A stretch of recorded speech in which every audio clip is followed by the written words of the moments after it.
जय श्री कृष्णा दोस्तों। आज मैं आपको गणगौर की कहानी सुना रही हूँ। एक बार महादेव जी नगर भ्रमण के लिए जा रहे थे।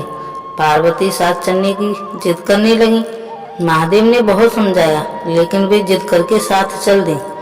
थोड़ी दूर जाकर पार्वती जी को प्यास लगी। जब तालाब पर पानी पीने पहुंची तो उन्होंने देखा 4 सखी नहा रही थीं। उन्होंने जब पानी पीने के लिए हाथ बढ़ाया तो उसमें दूब आ गया। दूसरी बार हाथ बढ़ाया, उसमें फरा निकला और तीसरी बार में गुना आ गया। पार्वती जी सोचने लगी, आज क्या बात है, मैं पानी नहीं पी पा रही हूँ, पानी में कुछ ना कुछ निकल रहा है।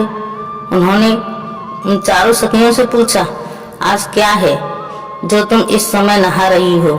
उन्होंने कहा कि आज हमारा गणगौर का व्रत है। पार्वती जी महादेव जी के पास आकर बोली, आज गणगौर है, मैं भी व्रत करूंगी। महादेव ने कहा, यहाँ तो कोई जगह नहीं है, कैसे करोगे? पार्वती जी बोली, कुछ भी करके मेरे लिए यही मायका बना दो। महादेव जी ने अपनी माया से 2.5 दिन का मायका बना दिया। पार्वती जी ने वही व्रत किया। महादेव जी को खूब बढ़िया भोजन कराया और पार्वती जी ने साग बथुआ की पूरी और 12 रेत के गुना खाए। 2.5 दिन पूरे हुए। महादेव जी ने पार्वती से बोले, अब कैलाश चलें? दोनों वहां से कैलाश के लिए चल दिए। थोड़ी दूर जाकर महादेव जी को ध्यान आया, वहां पर हमारी धोती रह गई है। पार्वती जी बोली, मैं लेकर आती हूँ। जब पार्वती जी वहां पहुंची तो वहां कुछ नहीं था। एक मड़ैया पर धोती उड़ रही थी। एक ग्वाला गाय चरा रहा था। उससे पार्वती जी ने पूछा, भैया यहाँ मेरा पीहा था। वह बोला, बहन यहाँ तो कुछ नहीं है, यहाँ तो जंगल ही जंगल है। पार्वती लौट आई। उन्होंने महादेव जी से कहा, वहाँ तो कुछ नहीं है। महादेव जी बोले, तुमने 2.5 दिन का पीहर मांगा था, सो हमने अपनी माया से बना दिया। पार्वती बोली, मैं सुहाग बांटूंगी। महादेव ने नगर में बुलावा लगा दिया। नगर में महादेव जी और पार्वती आए और सुहाग बांट रहे थे। जब यह बात सबने सुनी तो नीची जाति के लोग दौड़े दौड़े आए। पार्वती जी ने सबको भर भर के सुहाग बांट दिए। बाद में बनिया ब्राह्मण आए। पार्वती जी ने महादेव जी से कहा, अब मैं क्या करूं? इन लोगों को देने के लिए मेरे पास तो कुछ नहीं है।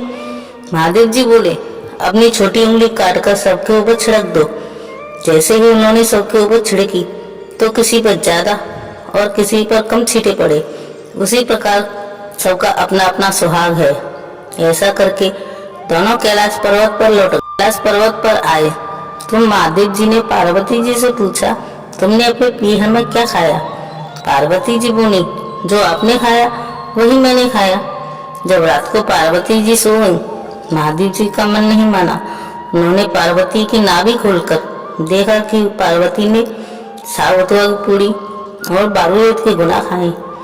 सुबह पार्वती जी से पूछा, तुमने हमसे झूठ क्यों बोला?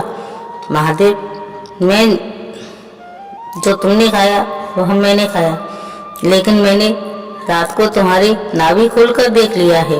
पार्वती ने झूठ के लिए क्षमा मांगी और कहा, महादेव जी, आज से स्त्री जाति की नाभि का परिया उल्टी लगा दो, जिससे कभी वह ना खुले। यदि ऐसे ही रहा तो सबके पति उनकी मजाक उड़ाएंगे, क्योंकि मायके में तो लड़की सब तरह का खाती है। महादेव जी ने कहा, ठीक है, जैसे भगवान ने पार्वती की बात मानकर उन पर कृपा की, वैसे सब पर करें। जय भोलेनाथ, जय माँ पार्वती।